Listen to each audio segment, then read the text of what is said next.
नमस्कार, बोल दिल्ली बोल में आपका बहुत बहुत स्वागत है और मैं हूं सुरेश झा। आज हम निकले हैं देश की राजधानी दिल्ली में ये पूछने महिलाओं से कि वो कितनी सुरक्षित हैं। आइए जानते हैं महिलाओं से कि वो अपने आप को इस देश में यानी दिल्ली में कितना सुरक्षित महसूस करती हैं। अगर हम देखा जाए, अगर सारी महिलाएं जितने भी हैं हमारे कंट्री में, अगर हम 100% में लाते हैं तो सर 95% महिलाएं अपने आप को सुरक्षित महसूस नहीं करती हैं। रात के 8 बजे के बाद आप बाहर नहीं निकल सकते हो क्योंकि मोहल्ले वाले लड़के आपको कुछ ना कुछ बोल देंगे।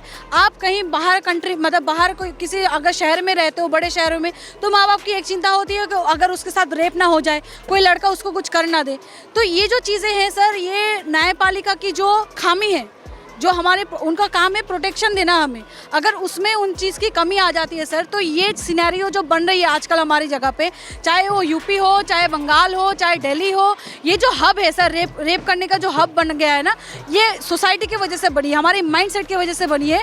और दूसरी चीज़, जब हम लोग कहीं पे जाते हैं, कोई रेप विक्टिम को लेकर अगर हम पुलिस स्टेशन में जाते हैं तो इस कदर की सवालें पूछी जाती है कि क्या हुआ है इसके साथ, क्यों नहीं हुआ है, क्या पहनी थी, किस तरीके से किया है। तो वो बंदी जो है, वो जो बैठी हुई है, जो विक्टिम बैठी हुई है, वो बेसहारा बैठी हुई है, वो आपसे उम्मीद करती है कि आप उनको एक सहारा दे, जहाँ पे आप उनको ये बताते हो कि आपके साथ किस प्रकार की रेप करी गई है, किस प्रकार से आपने उस लड़के को अपने आप से छुटकारा मिला आपको, या किस तरीके से आपको उसने छुआ है। तो ये सारी सवालें जो गंदगी पैदा करती हैं एक लड़कियों के दिमाग में, उस वजह से और ज़्यादा यहाँ पे मतलब लोग जाने से डरते पुलिस स्टेशन में। इसकी वजह से और क्या होता है कि लड़के समझते हैं अरे वो पुलिस स्टेशन तो नहीं गई तो मुझे आज़ादी मिल गई, और ज़्यादा मैं तो बहुत बड़ा शेर हूँ, मैं ये कर सकता हूँ क्योंकि मेरे नाम पे कोई केस नहीं फाइल हुई है। तो इससे और ज़्यादा उनकी हिम्मत बढ़ती है। तो कहीं ना कहीं हमारी सोसाइटी और हमारी न्यायपालिका इनकी जो खामियाँ हैं, ये अगर दूर नहीं करेंगे तो और ज़्यादा रेप बढ़ेगा, और ज़्यादा प्रॉब्लम होंगी, और लड़कियों की जो मतलब होता है ना कि सेफ्टी, उसमें क्वेश्चन मार्क हमेशा लगे रहेंगे। हमारे देश में महिलाएं आज की तारीख में, क्या आपको लगता है अगर हमारे देश में महिलाएं सुरक्षित होती तो ये रोज़ाना रेप और क्या लड़कियों घर से निकलने में महिलाओं को क्या आज भी परेशानी होती? आज भी महिलाएं घर से निकलने से पहले घर वाले कहते हैं कि टाइम देख लो। आज भी निकलते वक्त हमें गलियों में सामना करना पड़ता है। बाहर निकलते हैं तो हर जगह कहाँ है महिलाएँ सुरक्षित? ना तो देश का कानून हमारे साथ में, जब कहीं कोई सो जाता है पहले हम कंप्लेन के लिए जाते हैं तो वहाँ महिलाओं को परेशानी झेलनी पड़ती है, कोर्ट में केसेस चलते रहते हैं लंबे। कहाँ है महिलाएं सुरक्षित? यहाँ हर जगह मतलब महिलाओं को हर जगह हर पोस्ट पे भले ही महिलाएं आवाज़ नहीं उठाती हैं, अपनी मतलब बदनामी के डर से चुप हो जाती है, लेकिन हर जगह मैंने देखा है कि हर जगह महिलाओं का शोषण होता है। हर जगह, चाहे वो किसी भी पोस्ट पे हो, बड़े पोस्ट पे है तो अफसरों भी वो ऐसे करते हैं, पुलिस वाले हैं वो भी करते हैं, लेकिन कोई अपनी इज्जत बचाने के लिए बदनामी के डर से आवाज़ नहीं उठाती है, लेकिन हर जगह शोषण होता है। मैं आपसे पूछ रही हूँ कि आपको लगता है सुरक्षित है? माहौल तो अभी भी ठीक नहीं है, मतलब उतनी तो सुरक्षित नहीं है, थोड़ी है सुरक्षित पर उतनी भी सुरक्षित नहीं है।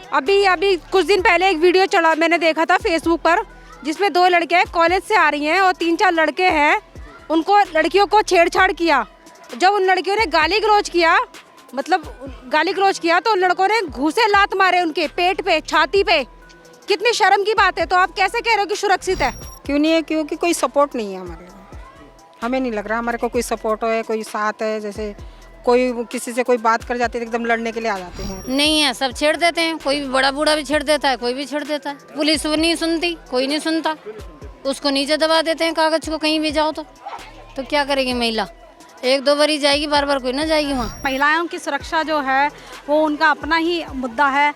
अगर वो खुद अपने आप को इसके लिए तैयार करती हैं तो सुरक्षित हैं, अगर दूसरे पर आश्रित रहती हैं तो सुरक्षित नहीं है। एक दफ्तर में बैठ करके जो है एक स्कीम बना देना, एक योजना बना देना, गवर्नमेंट का जो है वोट लेने के लिए बड़ी बड़ी योजनाओं को सिर्फ उनकी जो है आवाज़ दे देना कि भाई हम ये बना रहे हैं, हमने महिलाओं के लिए ये किया है या किया है, लेकिन असल में वो ग्राउंड लेवल तक आते आते वो अपनी सारी योजनाएं जो हैं, चाहे राज्य सरकार की हों चाहे केंद्र सरकार की हों, वो ख़त्म हो चुकी होती हैं।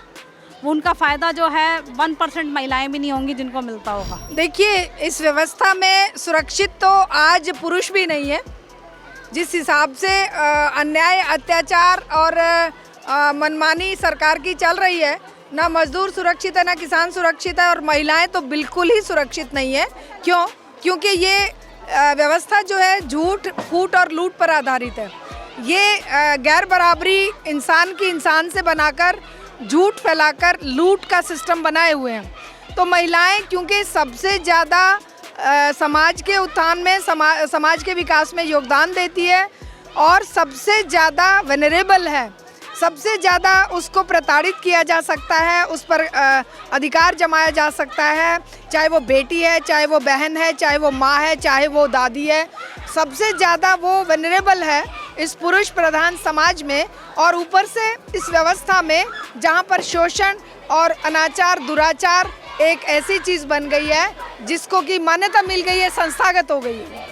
तो बेटियां और महिलाएं सुरक्षित रह ही नहीं सकती जब तक ये झूठ, फूट और लूट पर आधारित व्यवस्था है। तो सुनिए आपने इनकी बात। ये देश की राजधानी दिल्ली है और यहाँ पर महिलाओं के ये विचार हैं कि वो सुरक्षित नहीं है।